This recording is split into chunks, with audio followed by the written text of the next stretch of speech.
and we appreciate that. They'll also be fast-tracking American goods through their customs process, so our exports go to a very, very quick form of approval, and there won't be any red tape. Things are going to move very quickly both ways. The final details are being written up in the coming weeks. We'll have it all very conclusive, but the actual deal is a very conclusive one. We think just about everything's been approved.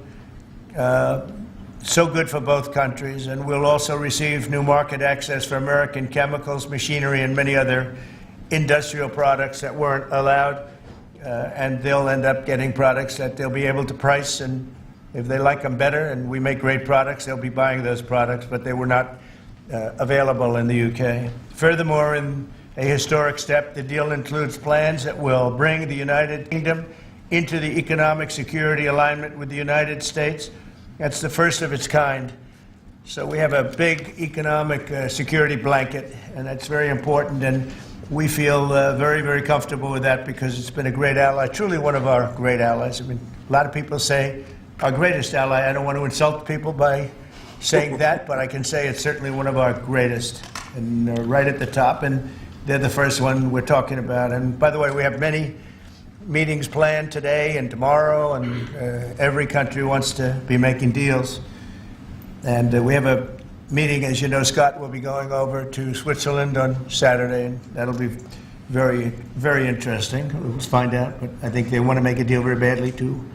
Both countries have agreed that the economic security is national security and will be working together as allies to ensure that we have a strong industrial base, appropriate export controls, and protections for key technologies and industries like steel. Steel is a big factor. Both countries will become stronger with steel and things necessary for military. You know, we used to build ships and other things literally at a level that nobody's ever seen, and we haven't. We've eased up, and I would say that the UK certainly eased up, but now we're going to be uneasing both, and we work together. Once again, I want to thank Prime Minister Starmer. He's been terrific for his partnership in this matter, the special relationship and external bond. It's really an external and an internal bond between our two countries will soon be stronger than ever before. And we really do. We have a great relationship. I want to just say that the representatives of UK have been so professional, and it's been an honor doing business with all of them, and in particular the Prime Minister. And I'd like to introduce him now to say a few words. Mr. Prime Minister, please take it away. Thank you, Mr. President, Donald, and this is a really fantastic, historic day in which we can announce this deal between our two great countries, and I think it's a real tribute to the history that we have of working so closely together. Can I pay tribute, Donald, to your negotiating team as well, particularly yes, Howard and Jameson, who've done an incredible job, a very professional job, and my team as well. Two negotiating teams have worked at pace now for a number of weeks to bring in this deal today. Really important deal. This is going to boost trade between and across our countries. It's going to not only protect jobs but create jobs, opening market access. And as you say, Donald, the timing couldn't be more apt, because not only was it 80 years ago today that victory came for Europe after and at the end of the Second World War, but of course on that day the UK and the US stood together as the closest of allies. And Donald, I think even down to the hour, because you may or may not know that it was about this time of day, exactly 80 years ago, that Winston Churchill announced victory in Europe, and that led to great celebrations across Europe, across America, but particularly in the United Kingdom. Literally people going out into the street, putting bunting up, going up to the palace. And so to be able to announce this great deal on the same day, 80 years forward, almost at the same hour, and as we were 80 years ago, with the UK and the US standing side by side, I think is incredibly important and makes this truly historic. That close relationship has endured over those 80 years. As you know, Donald, when it comes to defence and security and intelligence sharing, of course, there are no two countries that are closer than our two countries. And now we take this into new and important territory by adding trade and the economy to the closeness of our relationship. It is built, as you say, on those notions of fairness and reciprocal arrangements. We've always had a fair and balanced arrangement between our countries. This builds on that, hugely important for sectors like car manufacturing and for steel and aluminium and so many others. And yes, we can finish ironing out some of the details, but there's a fantastic platform here, including, of course, on the tech side, where I think I'm right in saying we're the only two Western countries with trillion-dollar sectors when it comes to tech. And in the end, it comes down to, as you say, Donald, economic security is national security. On national security, we've been absolutely the closest of allies for so many years, keeping the peace through that close alliance, that friendship. And now we add to that this deal on trade and the economy. And I want to thank you for your leadership on that, Donald, and for the way in which your team have negotiated this. And I'm so pleased that we've got this deal, we've finalised it, and we've built an incredible platform for the future. So thank you so much. Donald, I'm now going to go and do a press conference. I think you have your press in with you. But on the details, I think if you've got Howard, we can deal with that through one of my team.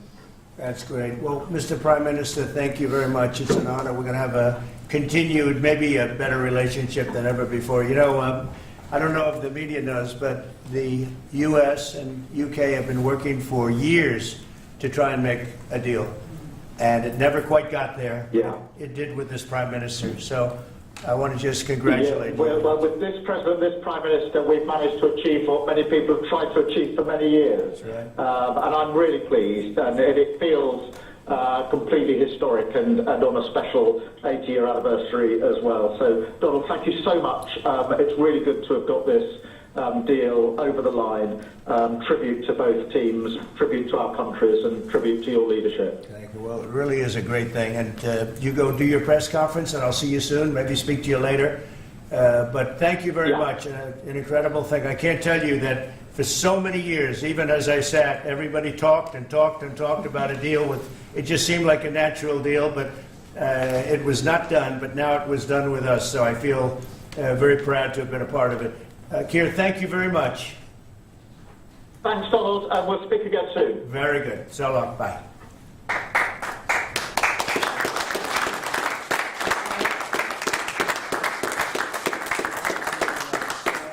Why don't I do this? Why don't I have our Secretary of Commerce, Howard Lutnick, give a little description of the deal pretty quick, and then the good side, the very nice side, we'll be speaking about it also, maybe, from so you get a pretty equal. I think it's a very, it's just been a deal that was, we thought, very complicated. It became very simple. It's opening up the country that we really didn't have the kind of access to that I would have thought. I was surprised. I think it's why the deal never got done before. It was, you know, they've been working on this deal for 25 years.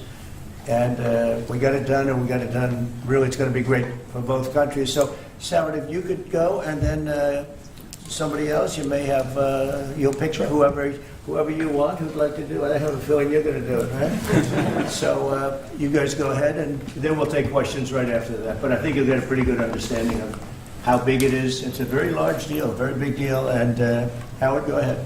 So the UK is the 6th largest economy in the world, and the 4th largest that we export to, right? So it's a huge market, a top 10 market.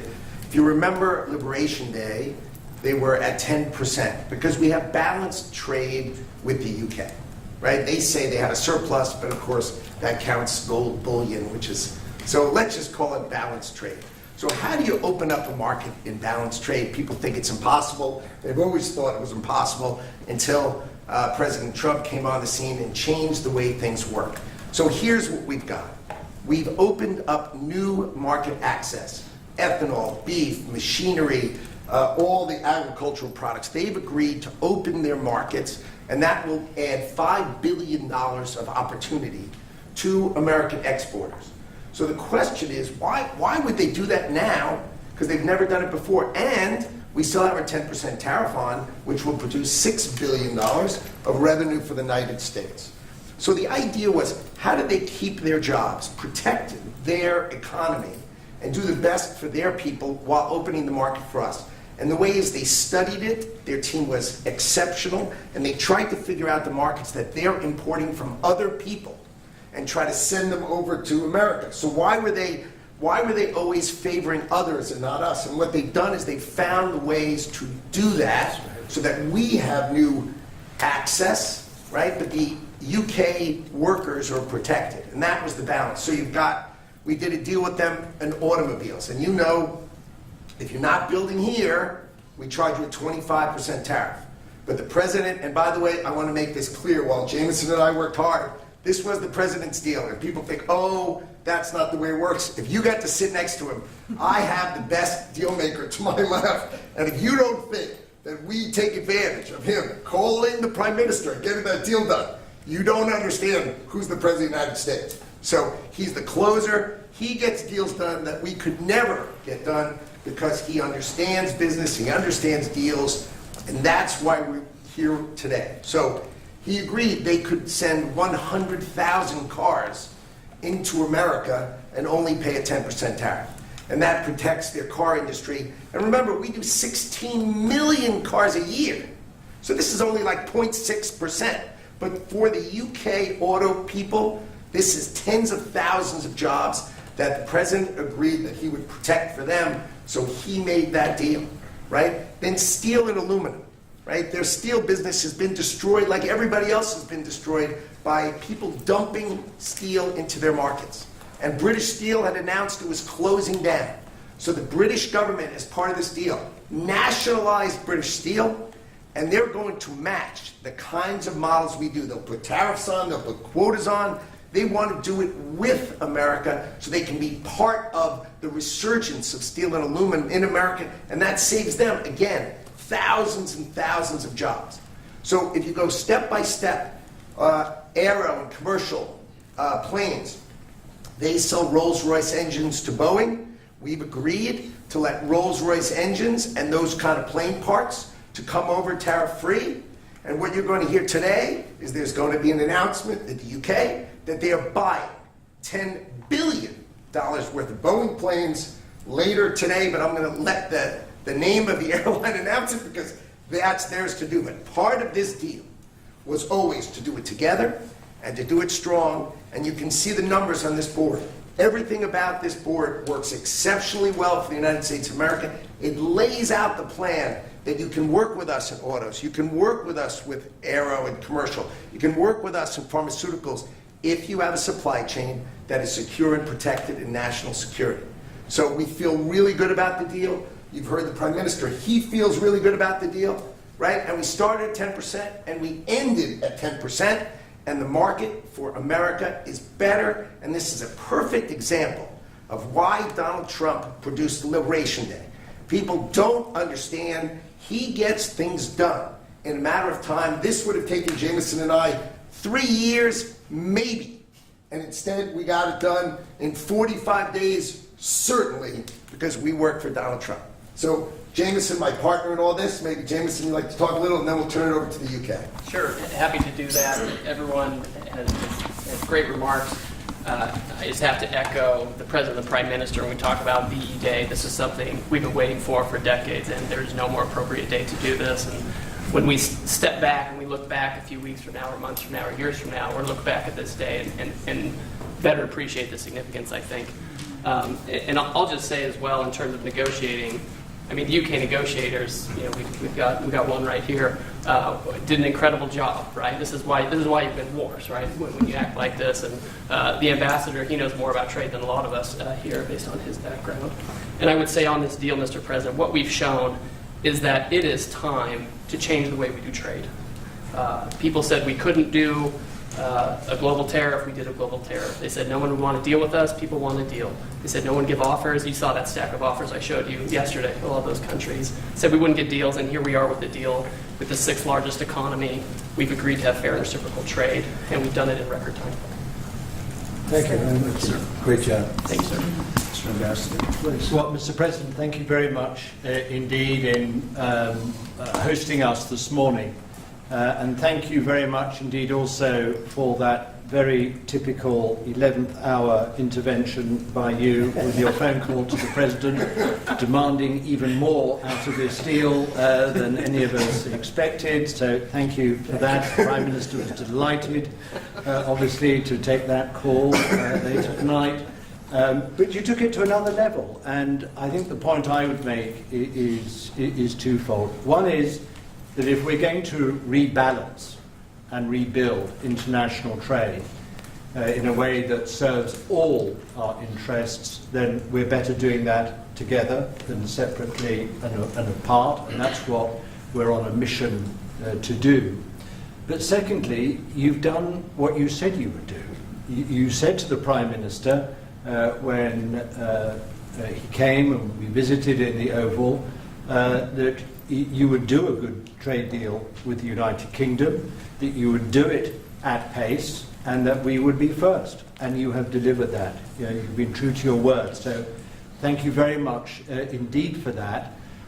For us, it's not the end. It's it's the end just of the beginning. I mean, there is yet more we can do in reducing tariffs and trade barriers so as to open up our markets to each other even more than we're agreeing to do today.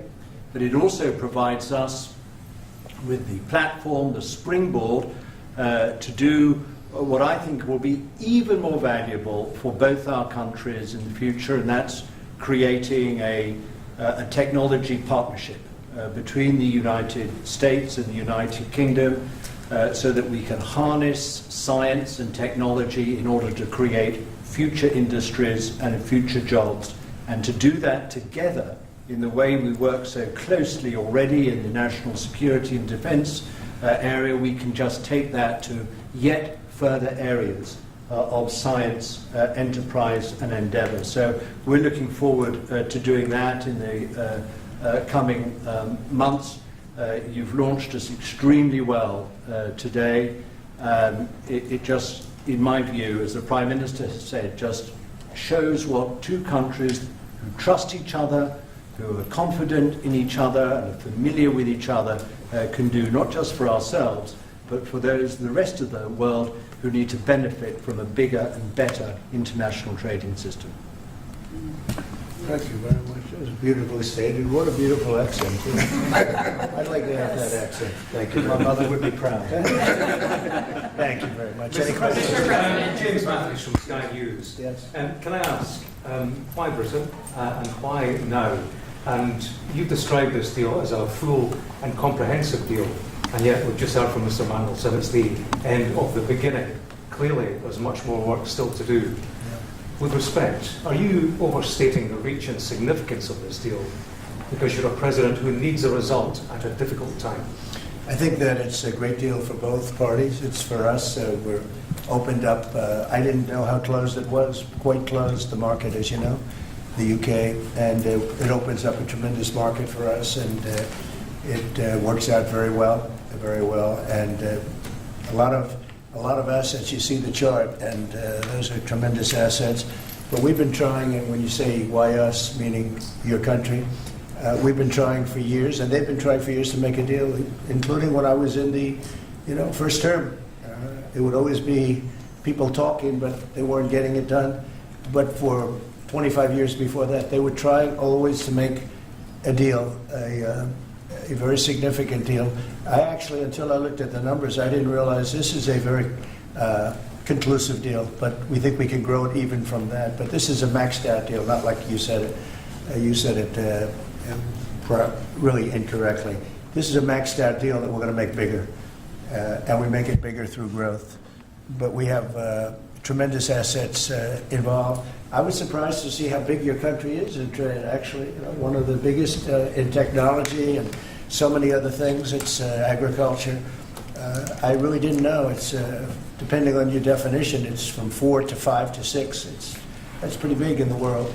So I was very impressed by that. But we're going to take it to new levels. It's a very big deal right now, but I think it is going to grow just of its own volition. It's going to grow, and over time there'll be changes made, there'll be adjustments made because we're flexible. We'll see things that we can do even better. But it's very conclusive, and we think everyone's going to be happy, and the people of your country are going to be very impressed with the result. And they'll be able to buy from more people. They'll be able to price things differently. They'll be able to get some products that aren't available to them now that we make better than anybody in the world. And it's just something that it's a great thing that it came together. It's so nice because we have many countries want to make a deal, and many countries are very unhappy that we happen to choose this one, to be honest with you. But it's a long time, our oldest ally, or just about. Because a couple of people claim that too, but let's put it right at the top. I think it's going to be something very special for UK and special for the United States. Mr. President. Thank you, Mr. President. Reagan Reese with the Daily Caller. How close are you to more deals, and when do you expect the next to be announced? Well, very close. We have numerous deals. I know Howard's going back. As soon as this is finished, your press conference, he's got numerous. And Scott, who's right over here, who's fantastic, by the way. You were great on television this morning. I watched you. That was very good. You have a little lesson in the world and economics. But Scott's going to be going to Switzerland, meeting with China. And, they very much want to make a deal. We can all play games. Who made the first call? Who didn't make it? It doesn't matter. It only matters what happens in that room. But I will tell you that China very much wants to make a deal. We'll see how that works out. Every country throughout the last 40, 50 years has literally ripped off the United States on trade, on military, on protection, on all the different things. And we are now making fair deals. And in this case, it's great because we really weren't very much involved. You have the European Union, which is, I think you made the right decision years ago. I don't know if you remember, I was opening up Turnberry the day that you were voting. And they asked me, would it happen or would it not happen? I said, no, I think they're going to go their own separate way. I think it's better for them. And they did. I think it's going to end up being a very smart decision. But a big part of that decision was always that you'd be able to make a deal with the United States. And they were unable to do that. But now they made it. And it's a tremendous, it's very important. That was always a big part of your decision on Brexit. And they were never able to make that deal. It was a tough one. And this one it's amazing with time. This one just went very smoothly, went quickly and smoothly, and a lot of common sense, as I like to say. There's tremendous common sense, but it's going to make your country much bigger in terms of trade, and it's going to make our country much bigger in terms of trade, too. Yes, sir. Thank you. Go ahead, behind you. Oh, yeah, Tom Bacon at the BBC. Thank you, Mr. President. You mentioned meat. You're with who? The BBC. Oh, good. Very nice. They Thank tribute you. You mentioned meat and beef exports. The UK currently doesn't accept American beef because of its own food standards. Are you calling on the UK to accept all American beef and chicken products? Well, I think they'll take what they want. We have plenty of it. We have every type. We have every classification you could have. As you know, Bobby Kennedy is doing a tremendous job, and he's, I think, probably heading toward your system with no chemical, no this, no that. And I think we're heading that way, it seems to be. And but we have that also. So we're a very big country. We have a lot of beef. We're a very big country, so it'll be great. Yes. Yes. You want me to jump? Yes. Let's talk about American beef really quickly, and it can't be understated. I'm Rick Rollins, by the way, how important this deal is and what this means to American farmers and ranchers. Specific to the beef, this is going to exponentially increase our beef exports. And to be very clear, American beef is the safest, the best quality, and the crown jewel of American agriculture for the world. So I think a really important part of this deal isn't just the ethanol reducing of tariffs from 19 to 0, which for our row croppers is a huge deal, but also for beef. And as we move forward, I know our incredible trade team is looking at all of the meats, all of the produce, really all of our agriculture exports. And I don't know if there's an industry that has been treated more unfairly and has suffered more than our agriculture industry. So we look forward to, I'll be in the UK on Monday, talking to my counterpart over there for next week, and look forward to moving that out across the country. The president is I think incredible. we can say that we have the best in the world, best tractors, the best everything in the world. And they say that our agriculture is, second to none, you understand. And it'll be a great asset. People are going to be able to have options, choice, and they'll have more of it. And that usually means lower prices. How about we'll do you and then you? A follow-up question for the Italian TV, Daniele Compatangelo, LA7, TV 2000, Primetime Media. So congratulations for the deal. We'll see a big revenues from the chart. But what's the rest of Europe? It's a victory day, but other European countries, it seems like they're losing the trade. We intend to make a deal with Europe. We have found that the European Union treated us extremely unfairly, very difficult, and hurt themselves in doing so. And they very much want to make a deal. We'll be dealing with them. We are dealing with them currently. So that'll cover pretty much the rest of it. But this was separate because of Brexit in particular. This was a separate deal. It always seems so natural. I mean, all the media would say that this seemed to be like, why did this happen 25 years? Why didn't it happen a long time ago?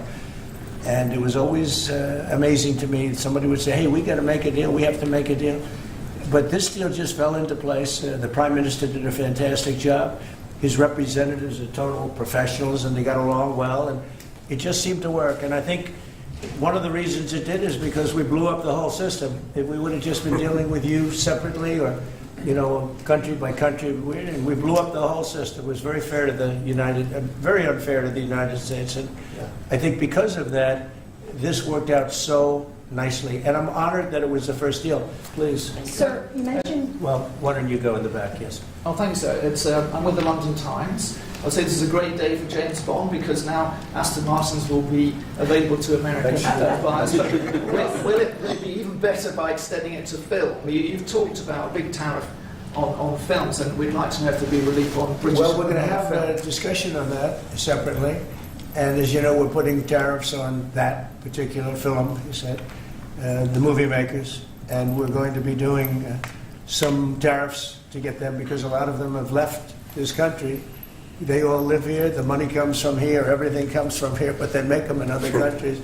So we're going to do something to bring them back, maybe to a large extent. But James Bond has nothing to worry about that, I can tell you. James Bond. And Sean Connery was a friend of mine. Sean Connery was responsible for my getting zoning in Aberdeen. He said, let the bloody bloke build his golf courses. And, I was like 4 years into the process, and it was impossible in Aberdeen. And he just stood up one day and he said that. As soon as he said that, I got the approvals in about 2 minutes. And so he was a great guy, Sean Connery. And can you share if you're going back there later in the year? Are you going to Scotland and to the UK? Yeah, I will be, sure. It's great. We have a lot of investment over there. We have Turnberry, Aberdeen. We have, as you know, in Doonbeg in Ireland, right on the ocean. They're all in the ocean. I only have interest if they're on the ocean.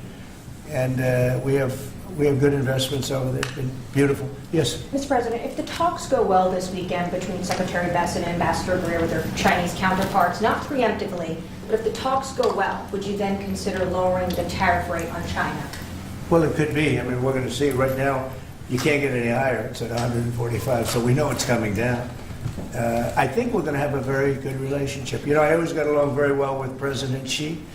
That relationship was greatly disturbed by COVID when COVID came in, but we get along very well now. I mean, the relationship was hurt with a lot of people, a lot of countries when COVID came in, but I think we're going to have a very good relationship. I expect to have a very good relationship with China, Scott. I think it's a very friendly meeting. They look forward to doing it in an elegant way. China, as you know, has a tremendous trade surplus with us, and we just can't have that. And but I think it's going to be very good for both countries. I would like to see China opened. One of the big things here is, and nobody would know this, but the UK was largely closed. It was very much closed to trade, and now it's opened. And a lot of the financial reporters, I'm very happy about that because so much I'd listened to them. Well, I hope they get countries opened up. And then you compete on a fair basis, but you can't compete when you're not allowed to go there. China would be the number one example of that. You know, it's very close. We almost had it last time before COVID, and that didn't work out.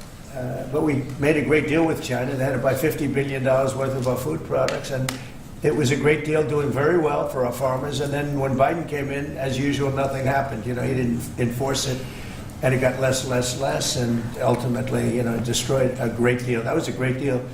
But no, I think that we're going to have a good weekend with China. I think they have a lot to gain.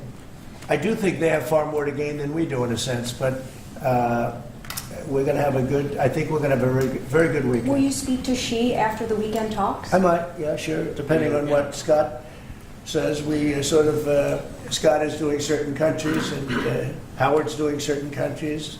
I mean, I wish I had like 10 more of each. Then we could do them all at one time. But there will be a time, we'll do a number of them, and then there'll be a time, I think I can say to Scott and Howard, where we're just going to say, because we understand the countries, we understand what they want, where we're just going to make the deal. In other words, we don't need the country involvement because we've already had it. And we'll say this particular country, which had big surpluses, let's say, we had therefore deficits, that this particular country is going to pay a 25% tariff or a 30% or a 50% or 10%. Or whatever it may be. I think we should explain it now, Howard. One of the things we did here that we'll rarely do is on cars, we took it from 25 to 10 on Rolls-Royce because Rolls-Royce is not going to be built here.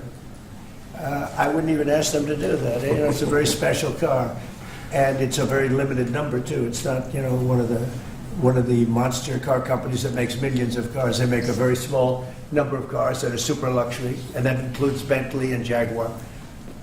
So we have some very special cars. So in order to help that industry, and that's really, you know, handmade stuff. And they've been doing it for a long time in the same location.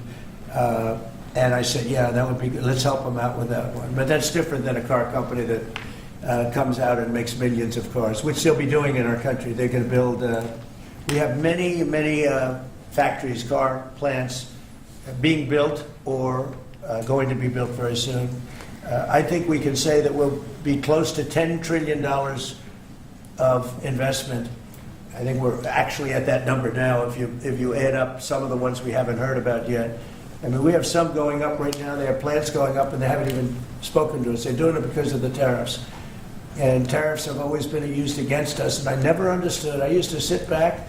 As you know, China paid hundreds of billions of dollars in tariffs when I was president. But until then, China never paid anything. And, you know, they really did a big number on us from the standpoint of trade.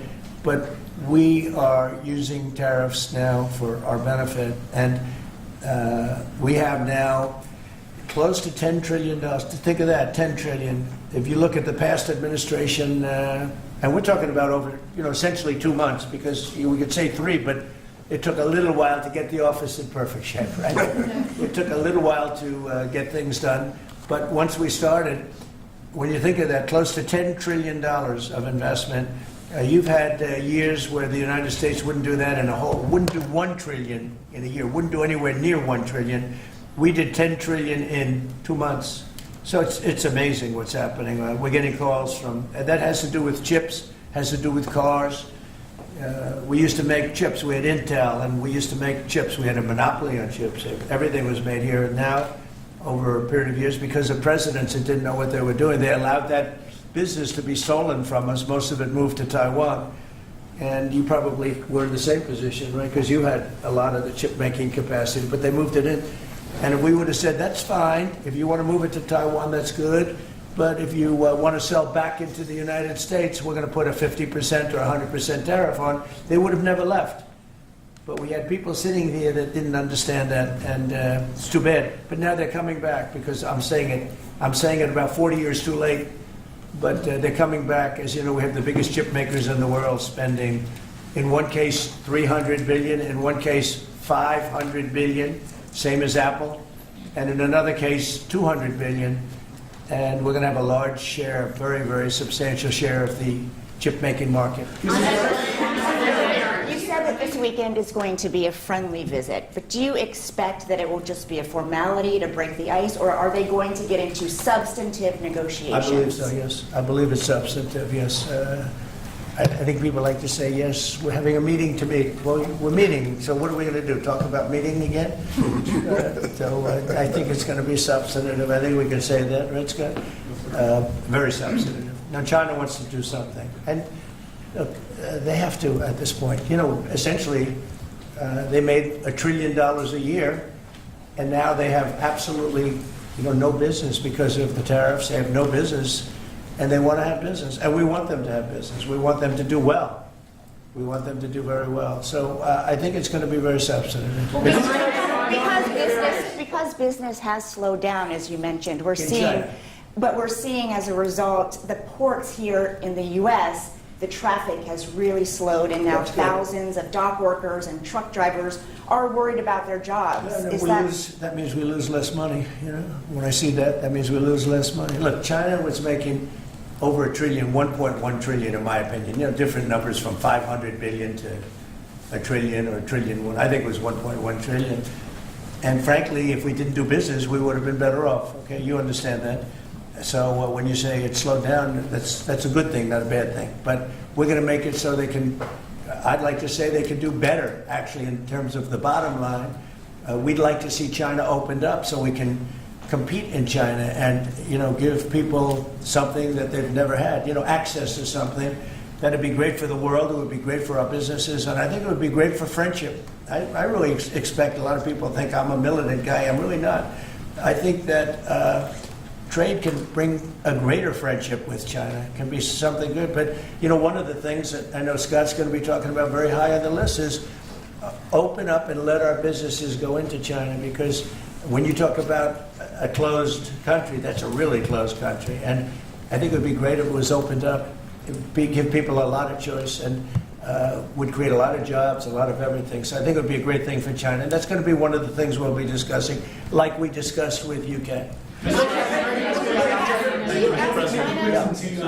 So what does Britain have to do for you to drop the baseline 10% tariff that you're maintaining? Well, I think that's set because that has to do with a lot of different things, including past. There are a lot of past things that we talk. This is very inclusive. We included everything, and that's pretty well set. Yeah, please. Yeah, Mr. President, the 10% baseline tariff remaining in place, is that a template for these future trade deals? You say you're going to keep it here. No. Is it going to stay in every case? No, that's a low number. They made a good deal.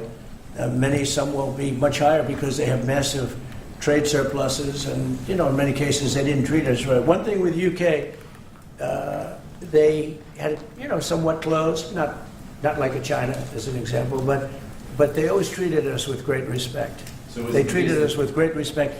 The template of 10 is probably the lowest end, and therefore they made that deal. But they we've had just a very special relationship with them. Like, I won't do that deal with cars. Unless somebody shows me that there's another kind of a car that's comparable to a Rolls Royce. And there aren't too many. This is a good commercial for Rolls Royce. They're going to order a lot of cars. Mr. President, I wonder whether you'd like to buy. Well, the last time this happened, I would be happy to suggest a discount, obviously a very modest discount. We have to protect our pocket margins. I've had many of them, actually. The last time that happened, I ended up buying a Tesla.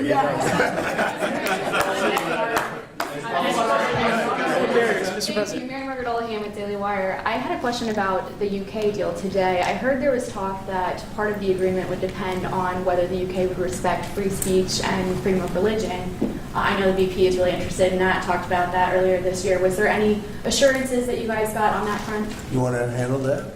Yeah, that was not part of the conversation. Our conversation was an economic conversation from start to finish, closed by the president yesterday. This was a business deal, open their markets, and also protect their workers, grow our markets, and help our workers. This was about business religion. semi-religious, but not nearly as important. I don't want to get myself into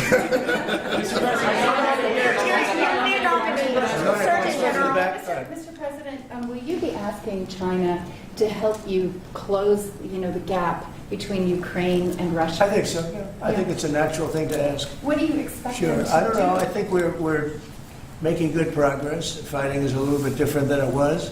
I think if we weren't involved, Russia would be, going at it to maybe get the whole thing. Without our involvement, they'd be able to get it, because we supplied a lot of different things, foolishly, but we've been sort of paid back by doing the rare earth deal that I talked about before. I think that I think that we will be very much involved in trying to get that bloodbath. It's a bloodbath. It's a horrible situation. 5,000. It's really more than that.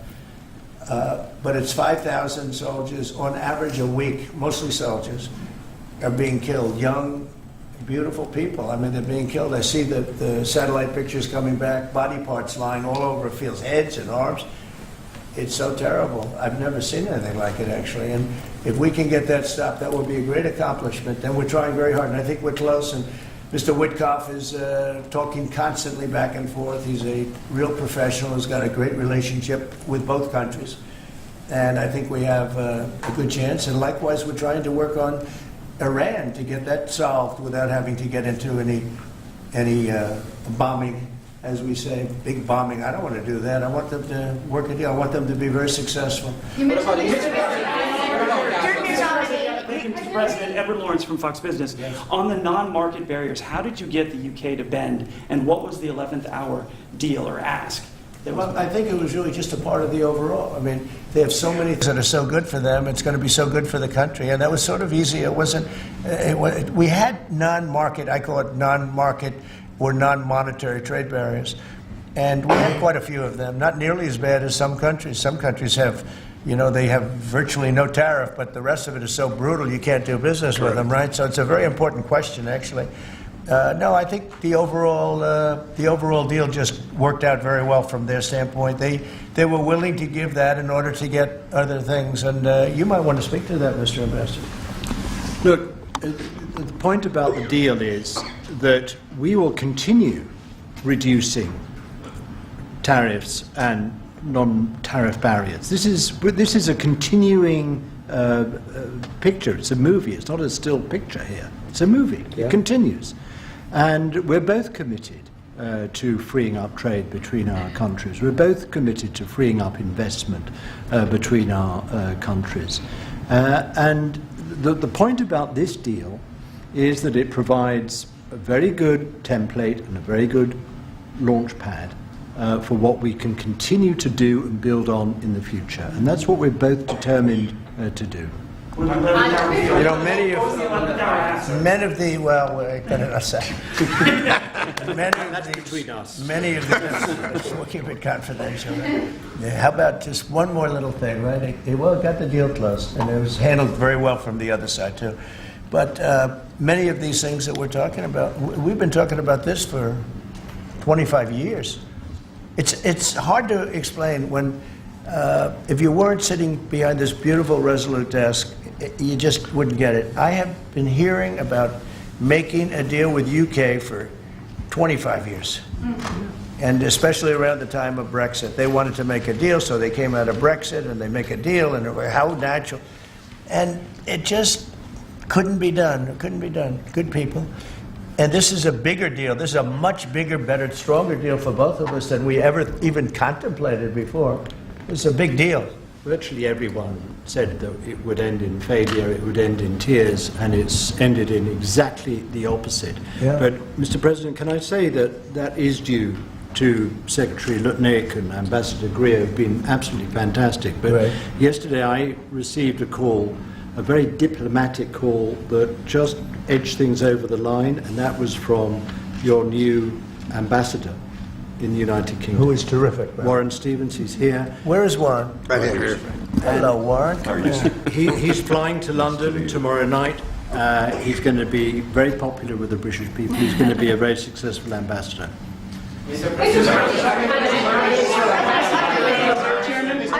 And? Were you disappointed? And? He's got plenty of cash. Okay, plenty of cash.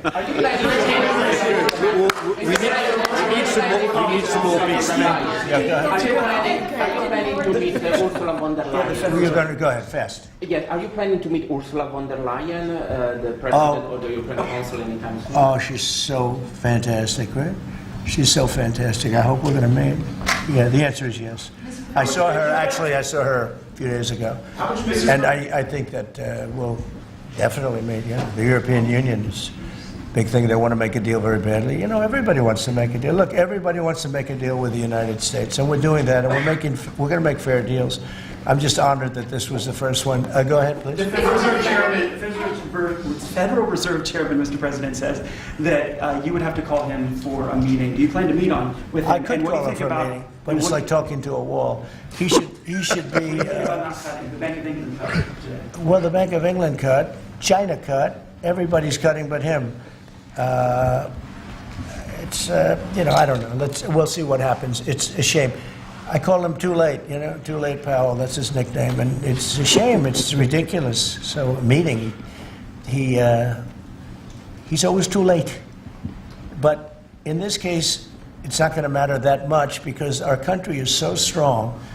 We're so powerful in terms of economic strength and what we've done. And I'll tell you what, if we didn't have our first term, you wouldn't be. We created things in the first term. We cut more regulations than any president in history. We cut the taxes more than anybody in history. And a very big factor is going to be the tax bill that we have right now, the one big beautiful bill, as we call it, which is all-encompassing, the biggest tax cuts ever in history, bigger than even the first time. And the incentives, even great for the UK, because it'll make us so strong that we're going to be doing more business with you. It's a very important element for taxes, for every aspect, regulation cuts. That bill is, I believe it's the biggest bill of its kind ever in the history of this country. And Speaker Johnson and Leader Thune have done an incredible job. I mean, I'll let you know, we have to get a vote, but we have a lot of support for that bill. And if that happens on top of all of these trade deals that we're doing, this country will hit a point that you better go out and buy stock now. Let me tell you, this country will be like a rocket ship that goes straight up. This is going to be numbers that nobody's ever seen before. That's a very important element of all of this. If we get that, if you don't, and the Democrats are fighting it only because they want to fight. They have Trump derangement syndrome. If it was somebody else, they wouldn't fight. If you had a normal person, if you had some stiff sitting behind you, they'd be fine. But they have Trump derangement syndrome. Senator Schumer's become a Palestinian. Welcome. I don't know when they're going to give him the ceremony, whatever the ceremony may be. It's terrible what's happened to the Democrats. So, very, very important element of everything, of what we're doing, unrelated to today, but related in the sense that we'll do, if that passes, we'll do even more business with the UK. We'll have so much. It's the biggest tax cut in history. It's going to make our country zoom. It's going to be incentive, as you know, with the deduction basically for work. You work, you build, you plant, etc. Your deduction. It's going to be the biggest. It's the biggest bill of its kind ever passed. Maybe the biggest bill ever passed. That's why we call it the one big beautiful bill. You just announced a new nominee for the U.S. Surgeon General who never finished her residency and is not a practicing physician. So can you explain why you picked her to be America's top doctor? Because Bobby thought she was fantastic. She's she's a brilliant woman who went through Stanford, and as I understand it, she basically wanted to be an academic as opposed to a surgeon. I think she graduated first in her class at Stanford. And Bobby really thought she was great. I don't know her. I listened to the recommendation of Bobby. I met her yesterday and once before. She's a very outstanding person, a great academic, actually. So I think she'll be great. Your nominee for U.S. Attorney of D.C., do you have a backup plan if this Senate? Oh, I do, yeah, but he's a terrific person, and he wasn't getting the support from people that I thought. He's done a very good job. Crime is down 25% in D.C. During his period of time. I'm very disappointed in that, but I have so many different things that I'm doing now with the trade. I'm one person. I can only make boom, I can only lift that little phone so many times in a day. But we have somebody else that will be great. I just want to say Ed is unbelievable, and hopefully we can bring him into, whether it's DOJ or whatever, in some capacity, because really outstanding. To me, it was disappointing, I'll be honest. I have to be straight. I was disappointed. A lot of people were disappointed. But that's the way it works sometimes, That's the way it works. And he wasn't rejected, but we felt it would be hard. And we have somebody else that we'll be announcing over the next 2 days who's going to be great.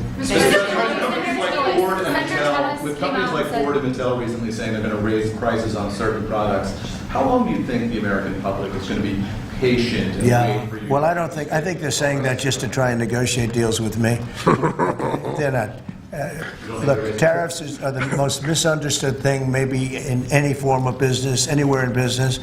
Oftentimes the country picks them up. Oftentimes the company picks it up.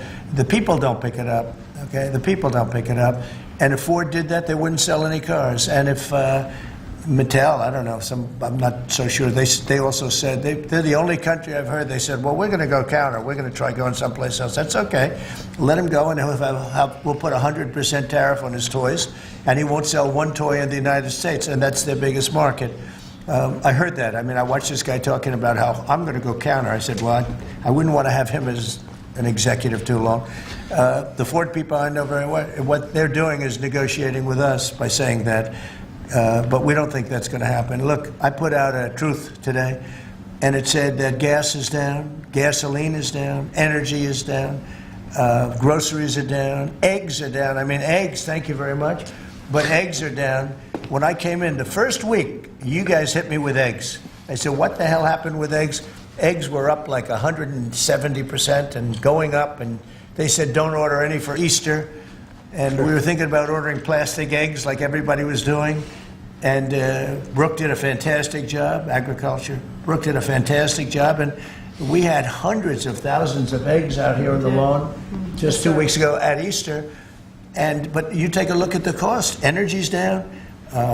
Even interest rates are down. Now, if the chairman of the Fed, Jerome, if he would lower interest rates like China did, like I think UK did, but like numerous other countries have done, it's like jet fuel. It would be great. But he doesn't want to do it. I think he doesn't want to do it. Probably he's not in love with me. I think that's right. It's sort of a crazy reason, but that's the way life is. Anybody in his position would be learning. It would be like jet fuel. But even without that, we're doing well. But remember this, I've watched you people reporting over the last few months that if we do this, prices are going to go through. Well, groceries are down. All of this stuff is down. Lumber is down. Oil is gone to, we have that thing broke 60, right? $60 a barrel. And $1.98, $1.99 in some cases. And heading in that direction. No, I think it's been amazing, actually. And what that's good for, it gives the consumer more money, and it gives them a better life, because we just came out of the worst inflation, in my opinion, in the history of our country. They say 48 years. But Biden really screwed it up. He screwed up energy. And he also he spent too much money. He was spending it on, green new scam. And that's like throwing the money. See that beautiful window behind? Take money, throw it right out that window, because it's the same thing. He spent $10 trillion. He wasted it. Not only was it bad, it was a negative. It wasn't even like it helped a little bit. It was a real negative. And then on top of it, they let 21 million people into our country without any identification, anything. Just let them in. It's very, very sad. Well, we'll do one or two more. $1.99 gas. Violence in India and Pakistan. Go ahead. Who are you with? I'm with the Daily Telegraph. Now, you know me from Yeah, I do. How concerned are you about the UK's reliance on China? Chinese money in the money markets, Chinese exports. We're not concerned. Is that something that came up in discussions? I'm not concerned about anything. If I was, I wouldn't even be here right now. If I was concerned about anything, and it wouldn't be that, but I wouldn't be here right now. No, we're not concerned. We're going to have, I believe, a very good relationship with China, and a fair relationship, and it'll get bigger and it'll grow. It'll grow. As an example, if they open up the country, That'll be the best thing China ever did for itself. They don't know that yet because, it's been a different system. But that'll be the greatest thing that ever happened to China. The people will be happier. They'll buy for less. They'll see things that they never saw before, and they'll be buying them. And it'll really create great long-term peace. And if I could ask one of the Agriculture Secretary, actually, there's a lot of concern about chlorinated chicken, the import of hormone-treated beef. Has that question been addressed, resolved in these talks, or is that something for the continuing negotiations? Well, James. I would just say that it's very clear, and we have in the heads of terms that we are going to discuss all of these types of issues, and obviously the importing country, whether it's us or them, you got to follow the rules on those types of things. But our point is the rules need to make sure that they are based on science, and that's our expectation. We know the UK believes that too, so we want to come to an accommodation. We want the consumers in each country to be able to choose what they want and give them the information that they need. We have an incredible EPA led by Administrator Zeldin that is on this. So the talks continue, but we are very, very confident in our products, and what the President has done to open up the markets is unprecedented for these farmers here in America. Thank you. Wall Street as they watched this. I mean, you saw the stock market decline sharply after Liberation Day, and it's rallied back since then. Well, now it's going to really rally because, don't forget, they said this is all a pipe dream. And this is a tough one. Somebody would say, well, this is easy. This is much tougher, I think, than any other deal because they've been at it for so many years, decades, trying to make this deal. And it's very conclusive, and it's a great deal, and it's a very big deal, actually. No, this is just the beginning. We're going to be having conferences, or at some point we won't have. We'll just put out a statement that we just signed this country, that country, and after a number of these are done, nobody has enough people to do it. We're just going to put out X country is going to pay this, and if they open up, they're going to do this and that, and they're going to be open up. Everybody wants to be here. I say this is where they want to be shopping. They want to shop in this country because we have the consumer. And we have the consumer like nobody else. And, if this country went bad, the whole world would go bad. But we really saved it from going bad. Yeah, please. Can I ask you about the air traffic control issue? Are you looking at getting new software, new I'm glad you asked me about it because I'm just going to be talking to now with the heads of the airlines and everything else. So I was all set before we had the rigged election to give out a brand new gorgeous system to one company that was going to do the whole thing, one of the best companies in the world that you know very well. There are 3 or 4 of them that do it. And when they took over, Buttigieg, who has no clue, he drives to work on his bicycle with his, in all fairness, with his husband on the back, which is a nice, loving relationship. But he didn't have a clue. This guy didn't have a clue. And he's actually a contender for president. Between him and Crockett, you can have that party. But he didn't know what he was doing. And he took what they call dry systems where you have wires in the earth, buried in the earth or whatever. And then you have the open air systems where you have satellites. And you can't mesh them. Anybody would know that if you went through about 2 months of study in school, if you studied that kind of thing. And he did. They spent tens of billions of dollars trying to take old, broken equipment and merging it into existing new equipment with brand new equipment. It's one of the greatest. They spent like $40 billion. And what they did is they made it worse because it doesn't work together. You can't make it work together. If you have a satellite system, you need satellite. If you don't, they had all these different technologies, some of them 50 years old, and they're trying to mesh them in. And they end up spending twice the money they should have. You could have bought a whole new system. So we have a very good guy who you all know, Sean Duffy, is head of transportation, and I've given him a 10-minute lesson in buying, and he's become really good. And we are now in the market to buy a gorgeous, brand new system. The helicopter that crashed into the plane at 400 feet, it shouldn't have been. What would have happened is all sorts of bells and sirens would have been going off 3 minutes before that accident happened if you had the right equipment, but they didn't. And the new equipment is unbelievable what it does. You can have, you don't even, well, I was going to say something, but you always, in my opinion, you always need pilots. I want pilots. But you wouldn't even have to have pilots. This system is so incredible what they can do. But we have a system that's obsolete. And what they did is the worst. They tried to combine the really old, broken stuff with the new stuff, and you can't combine it, and anybody should have known. So Biden, do you think Biden figured this out? I don't think so, fellas. Do you think he has any clue? He doesn't know what the hell's happening. So here's the story. We're going to be buying a brand new, it's going out to bid very soon, brand new state-of-the-art system that will cover the entire world. I'll give you an example. When my pilot, now I have military pilots, but prior to that I have very good pilots, great pilots. They would land, and I won't tell you which country, but they would use the system of another country. They wouldn't even use the system of the United States. So if I'm landing in New York or Florida or Tennessee, they're using a system from another country. I said, why is that? And they were, you know, they're not into business, but they're just saying, our system doesn't work, sir. And I said, boy, that's pretty sad. But we were all set to give it out to, you know, look, you have a Raytheon and you have different companies like that, numerous companies. And you have companies that would do it, like an IBM, as an example. And you give out one deal, one contract. They gave out hundreds of contractors. They had diggers. They had non-diggers. They had people that focused on satellites. They had hundreds of different contracts. One contract where one guy is controlling everything. You need a trench, then they dig a trench. But if you don't dig the trench, they don't blame you. What happens is you don't dig it, then they say, we want a cost overrun. Now, we have it all set, and we're going to be doing it. We would have done it, except that the election took a little strange turn.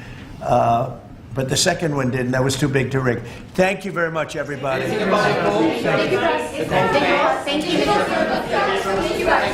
Thank you. Thank you, everybody. Please keep moving. News conference from Donald Trump on what he's calling victory.